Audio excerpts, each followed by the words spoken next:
Assalamualaikum warahmatullahi wabarakatuh.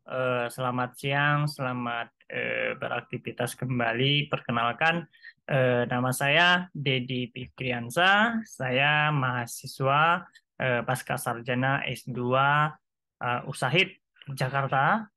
Eh, Kali ini saya akan membuat tutorial eh, mengenai manajemen kompensasi, ya.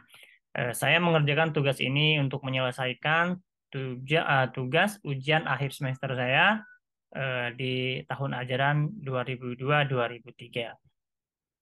Oke, untuk selanjutnya langsung saja saya akan membahas tentang kompensasi. Apa itu kompensasi? Mari kita pelajari ke slide selanjutnya. Kompensasi manajemen terdiri dari benefit, salary, dan insentif, ya. Untuk yang insentif terbagi lagi menjadi dua, yaitu insentif jangka pendek dan insentif jangka panjang. Nah, insentif jangka pendek ada tiga: total bonus, ada carryover, ada deferred compensation, dan yang untuk yang jangka panjang itu ada saham, ada phantom stock appreciation, dan performance share, ya. Ini salah, saya mohon maaf, di sini bukan stok tapi saham, ya, atau saham sama saja, ya. Oke, lanjut. Untuk lebih detailnya mungkin saya akan jelaskan ke slide selanjutnya. Nah, apa sih karakteristik insentif, ya? Nah, insentif ini diberlakukan yaitu untuk memotivasi karyawan, ya, agar kinerja dari suatu karyawan itu meningkat seperti itu, ya. Nah, kalau kinerja dari karyawan kita itu meningkat atau lebih baik, maka dia wajib kita berikan reward, ya, atau penghargaan, ya, dengan pemberian insentif, bonus, dan hal-hal seperti lainnya, ya. Dan untuk yang mengalami penurunan kinerja pada karyawan, maka kita juga wajib untuk memberikan peringatan atau hukuman kepada karyawan tersebut seperti itu. Oke, selanjutnya insentif. Nah, adalah ini, ya, ada tiga, ya. Organisasi dengan rasio bonus yang tinggi memiliki kinerja keuangan yang lebih tinggi, ya. Dan rencana kompensasi dan revisi atas rencana yang ada harus disetujui oleh pemegang saham, ya. Dan rencana harus disetujui BOD sebelum dibawa ke rapat tahunan, ya, untuk pemberian insentif tersebut, ya. Oke, lanjut lagi. Rencana insentif jangka pendek, ya. Tadi yang saya bahas ada jangka pendek dan ada jangka panjang, ya. Nah, untuk yang jangka pendek yang kita bahas ada total bonus. Nah, total bonus ini adalah dilakukan, pemegang saham memutuskan formula biasanya berhubungan dengan kemampuan perusahaan dalam menciptakan laba pada tahun yang berjalan. Nah, seperti apa sih total bonus? Ada empat, ya. Yang pertama, kita mendapatkan bonus eh, berdasarkan laba, ya. Mohon maaf, di sini laba.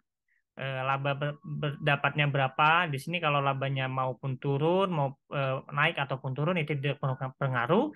Dia tetap mendapatkan bonus, gitu. Yang pertama ini, ya. Nah, untuk yang kedua, bonus didapatkan setelah return tercapai. Nah, ini sedikit takut juga, ya. Ketika returnnya tak tercapai, maka kita tidak dapat bonus seperti itu, tidak dapat insentif seperti itu, ya. Yang ketiga adalah bonus atau profit tahunan kalau profit tahunan meningkat. Nah, kalau profit tahunannya itu menurun, maka bonus tidak bisa diberikan seperti itu. Contoh, mungkin target 900 miliar, tapi kita cuma dapat 800 miliar, maka kita tidak berhak mendapatkan bonus tersebut, ya. Oke. Nah, untuk yang keempat, bonus profitabilitas relatif terhadap industri. Nah, ini jarang digunakan, ya, karena sulit, ya, untuk profitabilitas terhadap industri itu, ya. Misal bagian makanan profit industrinya berapa seperti ini. Nah, itu sulit untuk dilakukan. Yang ini keempat jarang digunakan, ya. Oke, lanjut. Nah, ini yang rencana insentif jangka pendek yang carry over, ya. Nah, ini bonus tidak seluruhnya dibayar seperti itu, ya. Sebagian dari jumlah full bonus ditunda ke tahun depan seperti itu, ya. Ketiga, setiap tahun dirumuskan berapa yang ditunda, berapa dari akumulasi yang tertunda akan dibayar ketika bonus terlalu rendah pada tahun tertentu seperti itu. Oke, lanjut. Rencana insentif jangka panjang untuk kompensasi tertunda, yakni bonus dihitung tahunan. pembayaran disebar selama periode beberapa tahun. Seperti itu ya. Oke, lanjut. Perencanaan kompensasi manajemen rencana insentif untuk jangka panjang ya. Ada 5: saham, phantom, stock appreciation, performance share atau performance units ya. Oke, lanjut. Saham gitu ya. Seperti itu ya. Rencana insentif jangka panjang saham. Hak membeli saham, harga ditentukan di saat pembelian, menggerakkan energi pada tujuan jangka panjang, dan saham dimiliki walau telah keluar dari perusahaan kecuali restrike stock ya, seperti itu. Enak beli saham ya. Oke, lanjut. Ini saham.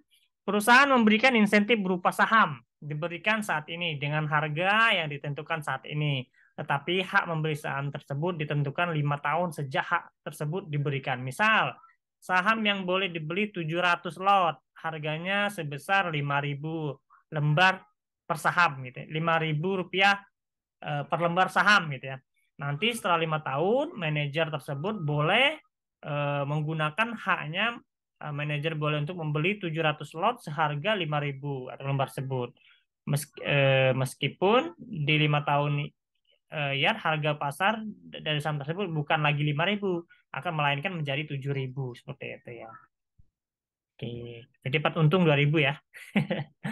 Oke, rencana insentif jangka panjang, Phantom ya, Phantom shares saham diberikan hanya untuk tujuan pembukuan saja. Di akhir periode, award diberikan sebesar peningkatan nilai pasar saham ya, tunai atau saham atau keduanya bisa menerima dividen seperti itu ya. Disukai oleh perusahaan yang dimiliki keluarga, insentif seakan saham tapi tidak dalam bentuk insentif seperti itu ya. Lanjut, rencana insentif jangka panjang untuk performance share.